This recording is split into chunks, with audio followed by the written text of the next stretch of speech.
Hello everyone, welcome back to my channel. In this video, we are going to show you how to add the Sapphire plugin to After Effects 2025. Let's dive right in. First, open up your Chrome browser and search for the Sapphire plugin. Click on the first link that appears. Next, click on the download for free trial button. Select the path where you want to install Boris FX on your device. Once the download is complete, go ahead and extract the Boris FX zip file. Now find the double click the Boris installer file. A prompt will appear. Click yes to allow the installation to begin. It might take a few moments, so just be patient.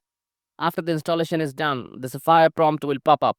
If you have an activation key, you can enter it here, or you can choose to install the new free version. Click install and select both After Effects and Premiere Pro for installation. Hit install again at the top, and the plugin will begin installing.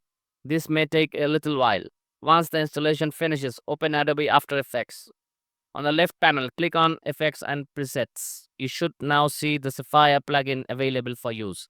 And that's it. You have successfully added Sapphire to After Effects 2025. If you found this video helpful, don't forget to give us a thumbs up and hit the subscribe button with the bell for more content like this.